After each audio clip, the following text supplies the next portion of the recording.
नमस्कार, न्यू कॉबैट समाचार में आपका स्वागत है। आइए देखिए आज की ताज़ा खबर। रामनगर नगर अध्यक्ष चुनाव में अध्यक्ष प्रत्याशी भुवन डंगवाल ने उठाए गंभीर आरोप, पार्टियां कर रही हैं जनता से छल। रामनगर में शहरी स्थानीय निकाय चुनावों के बीच निर्दलीय प्रत्याशी भुवन डंगवाल ने राजनीतिक पार्टियों और उनके उम्मीदवारों पर गंभीर आरोप लगाए हैं। उन्होंने कहा कि पिछले कई सालों से रामनगर का विकास पूरी तरह से ठप पड़ा है और राजनीतिक दल केवल लोगों को छलने का काम कर रहे हैं। डंगवाल ने पूर्व चेयरमैन के उस बयान को भी चुनौती दी जिसमें उन्होंने आगामी 5 वर्षों के लिए और नगर अध्यक्ष बनने की बात कही थी। भुवन डंगवाल ने कहा, 15 साल तक शहर के अध्यक्ष रहे लोगों ने रामनगर का कोई खास विकास नहीं किया, तो अब उनका दावा करना कि 5 साल और मिलते तो शहर का विकास कर देते, ये सिर्फ एक झूठा आश्वासन है। उन्होंने ये भी आरोप लगाया कि राजनीतिक पार्टियां सिंबल पाने के लिए समाज की समस्याओं को नजरअंदाज कर रही हैं और आपसी रंजिशों को चुनावी मुद्दा बना रही हैं। डंगवाल ने ये दावा किया कि अगर वह नगर अध्यक्ष चुने गए तो वह रामनगर के समग्र विकास के लिए ठोस कदम उठाएंगे और शहर को फिर से एक नई दिशा देंगे। उनका कहना है कि स्थानीय लोगों को अब विकास के नाम पर और धोखा नहीं दिया जा सकता। रामनगर के विकास की दिशा और जनकल्याण को लेकर डंगवाल की यह बेबाक टिप्पणी शहर के चुनावी माहौल में चर्चा का विषय बन गई है। आप देख रहे हैं न्यू कॉबैट समाचार। रामनगर से न्यू कॉबैट समाचार की यह विशेष रिपोर्ट। चैनल को लाइक, कमेंट और सब्सक्राइब करना ना भूलें।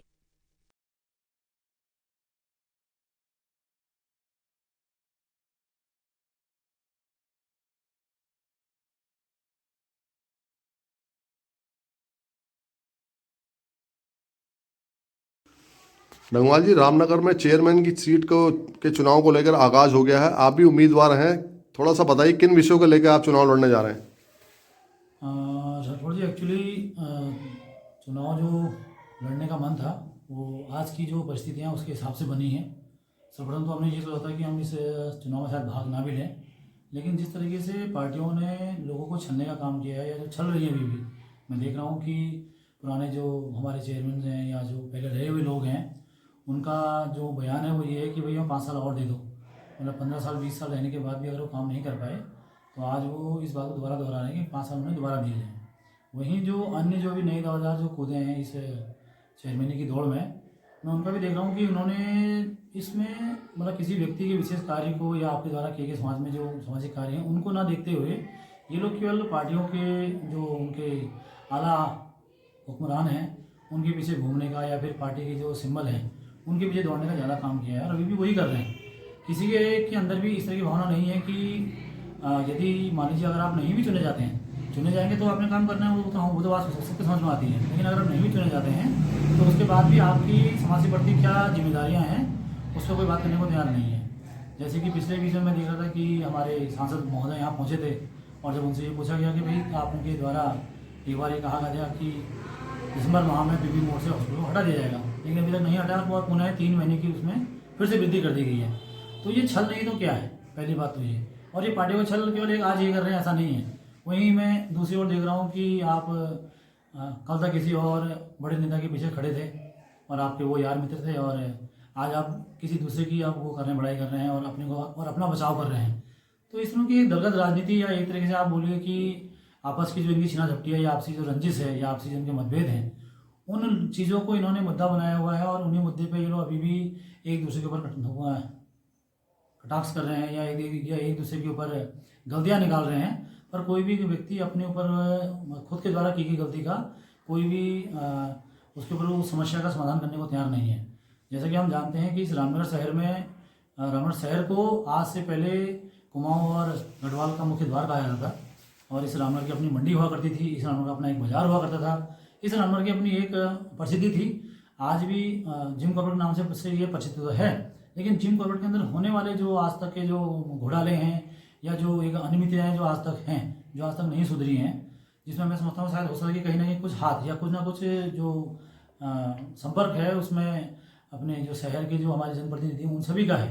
आज अगर पार्टी का कोई नेता ये कहता है कि आप मुझे समय दीजिए और मैं आपके लिए ये करूँगा, तो मेरा तो दोनों ही पार्टियों से ये पूछना है कि आपको समय कब नहीं दिया गया। इससे पहले कांग्रेस के चेयरमैन थे और फिर उससे पहले और चेयरमैन अगर कांग्रेस से थे तो ना विधायक भी हमारे बीजेपी से हैं। तो मैं नहीं समझता कि शायद किसी के पास कोई समय नहीं है, करने की इच्छा हो व्यक्ति की तो हम तो कह रहे सामान्य सभासद रहे और उसमें भी हमसे जितना हुआ हमने उससे ज़्यादा यहाँ पे करके दिया। और हर कार्य सरकारी फंड से होगा ऐसा नहीं था, बहुत से कार्य लोगों ने जनता ने मिल करके किए, आपस में मिल करके हमने कामों को बढ़ाया। आज अगर हम पंपापुरी को आदर्श वार्ड कह रहे हैं तो आप समझिए कि साहब 20 सालों में अगर हमने इन 6 सालों के अंदर अगर हम पंपापुरी को आदर्श वार्ड में ला सकते हैं तो फिर रामनगर क्यों नहीं? क्यों इन लोगों ने आज तक रामनगर के साथ ये एक पक्षपात वाली जो भावना रखी है वो क्यों रखी गई है? क्या रामनगर केवल जुए के लिए, नशे के लिए, अतिक्रमण करने वालों के लिए या अन्य लोगों के लिए जो जिन्हें केवल कुल मिला के एक भ्रष्टाचार करना है, रामनगर की छवि खराब करनी है, बाजार बंद करना है, क्या इसके लिए है? ये बात कोई नहीं सोच रहा। मैं अभी भी मैं ये चीज़ समझ रहा हूँ कि जो लोग आज भी नजूल नीति में अपना मकान पक्का नहीं कर पा रहे हैं या जिनके पास मालिकाना हक नहीं है, मेरे यही साथ के कई यार मित्र हैं जो यहाँ से हट के हल्द्वानी बस गए या काशीपुर बस गए। थोड़ा दुख होता है कि यार कि आज भी ऐसा ही आज भी वही स्थिति है, क्या देखे जाएंगे हम आने वाले भविष्य में? अगर खुदा न खास्ता यदि भूकंप रहित क्षेत्र है ये, अगर मानिए तो यहाँ पर अगर उत्तरकाशी या गुटकाशी जैसा अगर भूकंप आता है तो मैं तो समझता हूँ शायद सभी लोग मिट्टी के ढेर में हो जाएंगे, किसके आगे रोएंगे या किसके आगे अपनी बात को रखेंगे। लोगों का कहना है कि सरकार करती है, लेकिन हम कहने की सरकार करती है, लेकिन उस घर करती है मतलब ये नहीं है ना कि वो हमें छोड़ दे। यदि आपने फ्री होल्ड या अपने मालिकाना हक की अगर नीतियाँ प्रदेश मान्य जगहों पर अगर आपने लागू की थी तो हमारे यहाँ क्यों नहीं? पहली बात तो ये है। और उस पर जो हमारे यहाँ के जनप्रतिनिधि हैं, चाहे वो विधायक जी हों, चाहे चेयरमैन हों या अन्य जो है या सांसद महोदय हैं, आपकी ओर से क्या प्रक्रिया की जा रही है? अब आप हमें बल्लूबंद ये दे रहे हैं कि भाई आप हमारे चेयरमैन को चुनिए तो हम आपको मालिकाना हक देंगे, हम आपको अतिक्रमण से मुक्त कराएंगे, हम आपको वेंडर जोन देंगे, हम आपको ट्रांसपोर्ट देंगे, हम आपके जो रेडी फल वाले हैं उनको व्यवस्थित करेंगे। तो सब अभी क्यों नहीं कर रहे हैं? बात तो ये कि अभी क्यों नहीं कर रहे हैं? जैसे कि आप जानते हैं कि तथाकथित आज पार्टी के ही एक जो शहर अध्यक्ष हैं वो चुनाव लड़ रहे हैं अभी इसमें चेयरमैनी का, तो उनके पास तो पूरा शहर था, पूरी पार्टी का पूरा सपोर्ट है, उनके अपने विधायक हैं, अपने सांसद महोदय हैं। मात्र एक चेयरमैन के नहीं होने से मैं तो नहीं समझता कि आप काम ना करें या फिर आपकी ओर से काम ना हो।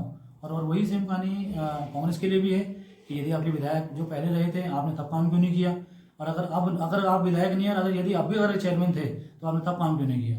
सभी अपने हुक्मरानों को केवल एक मनाने का एक वो सिलसिला सा चल रहा है, कोई मनाने में जुटा है, कोई हाथ जोड़ने में जुटा है, लेकिन विकास की बातें कोई नहीं कर रहा, काम की बातें कोई नहीं कर रहा, अतिक्रमण पे करना कोई बातें नहीं कर रहा, पार्किंग पे कोई बातें नहीं कर रहा, किसी के लिए कोई व्यवस्था नहीं है।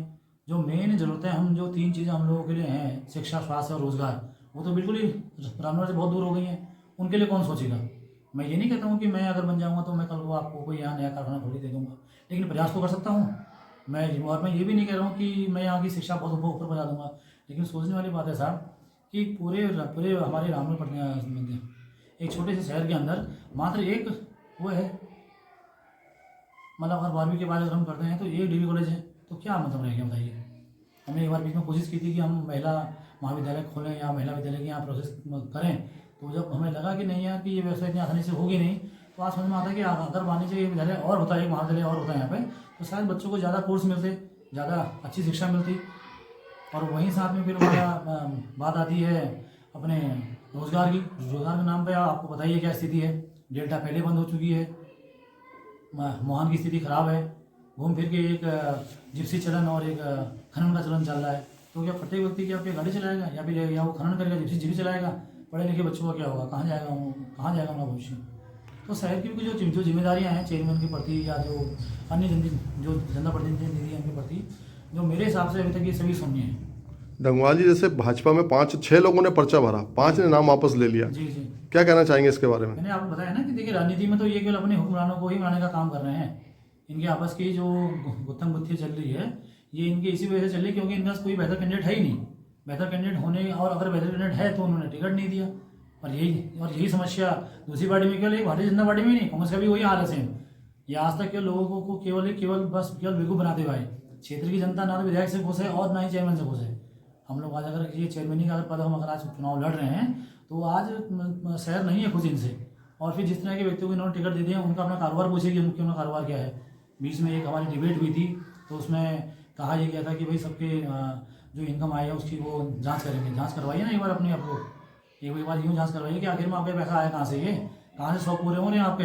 अब मैं तो एक पेंशनधारी हूँ, मेरी माता पेंशनधारी है, चलिए मैं तो अपना जो रहे गुजरे वो अपनी पेंशन में कर रहा हूँ। हम तो एक लोगों के सामने खुली किताब है। लेकिन आप लोग कहाँ से कमा रहे हैं इस पैसे को, कहाँ से लाए आप लोग टिकट जो परसों ये भी हाल ही में हमारे पुराने लेकिन अगर हमें पार्टी ने नहीं चुना तो कहीं ना कुछ बीच में इन लोगों के बीच में हुआ है।